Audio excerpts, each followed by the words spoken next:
आपकी खुशी में, आपके गम में, आपकी आंसुओं में, आपकी मुस्कुराहटों में, आपके आज में, आपके कल में, आपके साथ होगी एक कहानी और मैं। नमस्कार दोस्तों, आप सभी का स्वागत है मेरे चैनल कथा सागर में।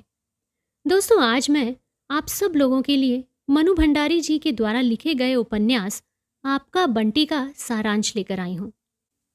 क्योंकि ये उपन्यास कॉपीराइटेड है तो इसका वाचन मैं आप लोगों के लिए नहीं ला सकूंगी, लेकिन इसीलिए आज मैं इस उपन्यास का सारांश आप लोगों के लिए लाई हूँ, जिससे आप लोग भी जान सकें कि इस उपन्यास की पृष्ठभूमि क्या है, इस उपन्यास के द्वारा लेखिका क्या संदेश देना चाहती हैं और इस उपन्यास की कथा पटकथा क्या है। एक प्रकार से तो इस उपन्यास का रिव्यू ही मैं आज आप लोगों को दूंगी और उसके बाद में आप ये उपन्यास पढ़ सकते हैं। अगर आपको इस उपन्यास की सारांश का वाचन पसंद आता है तो मुझे एक कमेंट करके बताइएगा ज़रूर और मेरे इस चैनल को सब्सक्राइब ज़रूर कीजिएगा। दोस्तों, आपका बंटी उपन्यास मनु भंडारी जी का लिखा हुआ पहला उपन्यास है। इसे कालजयी उपन्यास भी कहें तो गलत नहीं होगा।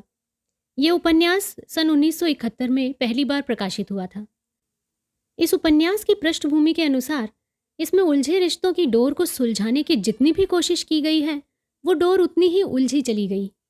एक तरफ से ये उपन्यास बाल मनोविज्ञान को बखूबी दर्शाता है, लेकिन दूसरी तरफ ये एक माँ के संघर्ष को भी दिखाता है जो अपने तलाक के बाद सहारे की तलाश में अपने होने वाले जीवन साथी और अपने बच्चों के बीच संतुलन बिठाने की नाकाम कोशिश करती रहती है। कहानी के मुख्य पात्रों में है बंटी, जिसकी उम्र महज 9 वर्ष है। बंटी इस उपन्यास के केंद्र में है और उसी के इर्द गिर्द ये सारी कहानी घूमती रहती है। वो माँ बाप के होते हुए भी अनाथ बच्चों जैसी जिंदगी जीता है। बंटी की माँ शकुन एक आधुनिक और स्वतंत्र विचारों की महिला है। इसके साथ ही वो आत्मनिर्भर भी है और अकेले ही अपने दोनों बच्चों का भरण पोषण करती है। वो एक कॉलेज की प्रिंसिपल है। इसके अलावा बंटी के पिता अजय, जो अब उसकी माँ से अलग रहते हैं और जिस महिला के साथ वो अब रहते हैं उस महिला का नाम मीरा है।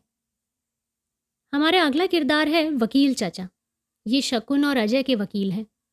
ये दोनों की तलाक दिलाने की कोशिश तो कर ही रहे हैं, साथ ही बंटी को अपने पिता की जानकारी और उनके द्वारा भेजे गए खिलौने भी यही ला कर देते हैं। इसके अलावा बंटी के घर में उनकी माँ की मदद करने के लिए फूफी रहती हैं। ये बंटी के घर पर पूरा काम करती हैं। भावनात्मक रूप से ये बंटी की माँ शकुन से बहुत जुड़ी हुई हैं और बंटी के पिता अजय को बिल्कुल भी पसंद नहीं करती हैं। डॉक्टर जोशी ये एक डॉक्टर हैं और इनसे बंटी की माँ शकुन अजय से तलाक लेने के बाद दूसरा विवाह करती हैं। अमी और जोत ये डॉक्टर जोशी के 2 बच्चे हैं।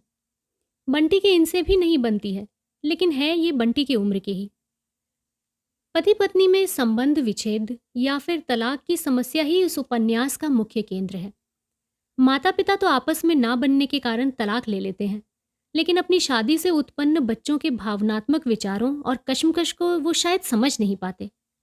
ये बंटी की कहानी है जो अपने माता पिता के संबंध विच्छेद को अपना नहीं पाता। उपन्यास में उसकी मार्मिक दशा का वर्णन बहुत ही सरल भाषा में हृदय विदारक तरीके से किया गया है। बंटी अपनी माँ की दूसरी शादी के लिए तैयार नहीं था। उसे लगता था कि माँ को पापा के साथ ही रहना चाहिए, लेकिन बंटी की माँ शकुन डॉक्टर जोशी से शादी कर लेती हैं और बंटी इस रिश्ते को अपना नहीं पाता। इस रिश्ते से दूर भागता हुआ वो अपने पिता के पास कलकत्ता पहुंच जाता है, लेकिन वहां भी सौतेली माँ के व्यवहार से उसका बाल मन बहुत चोटिल हो जाता है और बंटी इन चीज़ों को जीवन पर्यंत भुला नहीं पाता। ये कहानी एक छोटे बच्चे बंटी से शुरू होती है।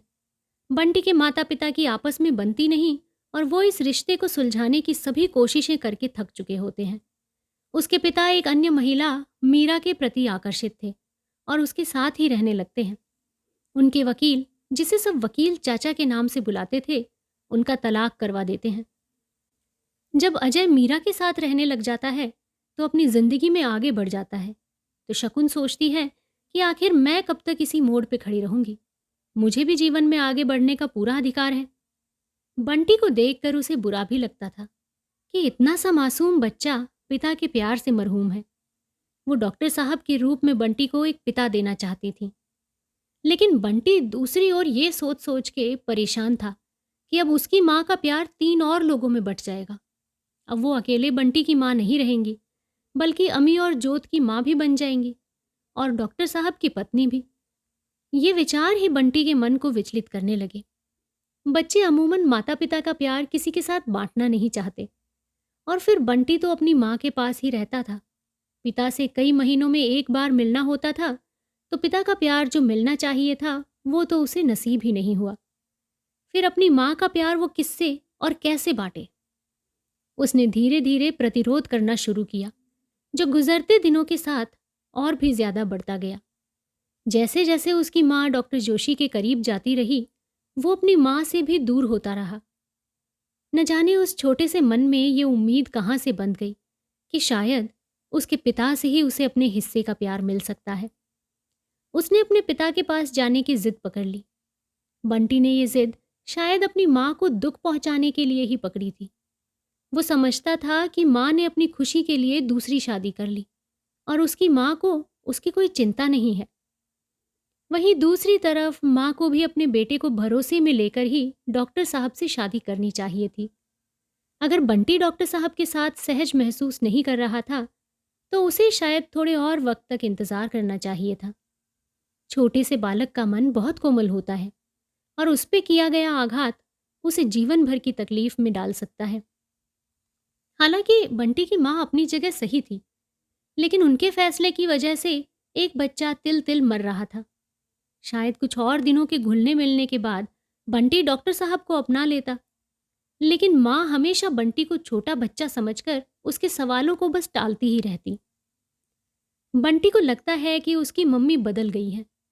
उसे तो बस अपनी वही पुरानी मम्मी चाहिए थी, जिसके गले में बाहें डालकर बंटी झूलता था। उसे अपनी माँ का स्नेह चाहिए था, जो उसे शकुन से भरपूर मिलता भी था।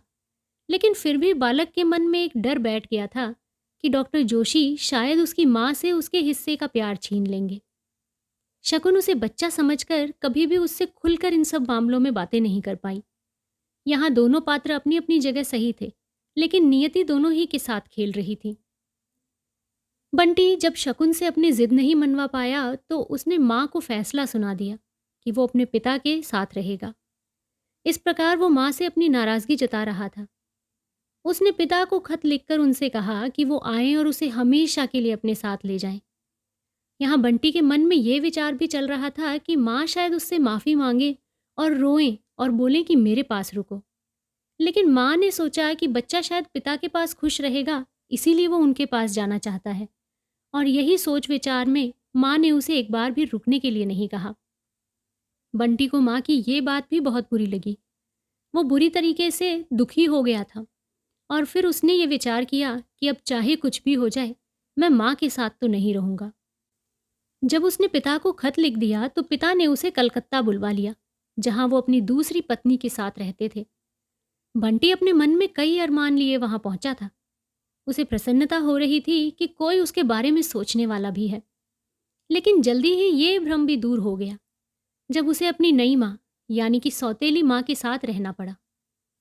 सबसे पहले तो बंटी जब उस घर में गया, तो वो अपने पिछले घर को बहुत याद करने लगा, क्योंकि कलकत्ता में उसके पिता का एक छोटा सा फ्लैट था, जिसमें अंदर घुस जाओ तो बस अंदर के ही होके रह जाओ। ना घर में आंगन था, ना बाहर खेलने के लिए खुला बगीचा, ना ही कोई खुली जगह। लेकिन फिर भी बंटी ने ये सोच के संतोष किया कि चाहे कुछ भी हो, पिता तो साथ में हैं, उनका प्यार तो मिलेगा, वो मुझे वक्त तो देंगे। लेकिन होता इसके विपरीत था।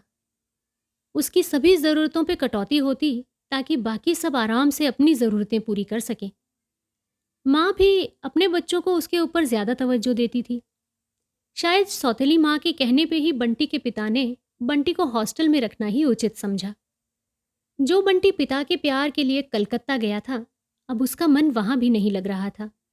और अंत में बंटी को ना तो माँ मिल पाती है और ना ही पिता। बंटी पिता के पास में इतना दुखी था, लेकिन फिर भी उसकी एक बार भी हिम्मत नहीं हुई कि अपनी माँ को पत्र लिख के बोले और अपनी माँ के पास चला जाए।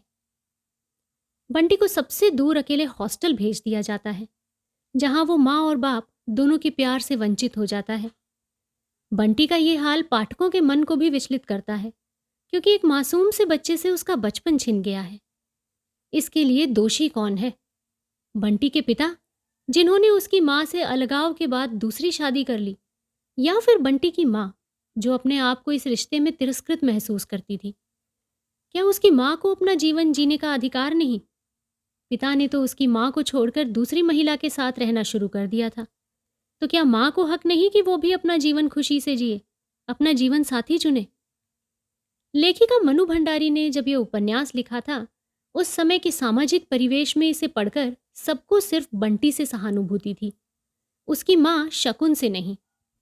ये बात लेखिका को दुखी भी करती थी कि सब सिर्फ बंटी से सहानुभूति रख रहे थे, लेकिन उसकी माँ ने जो जीवन में कष्ट झेले, तिरस्कार सहा, अपमान सहा, उस ओर तो किसी का ध्यान भी नहीं गया।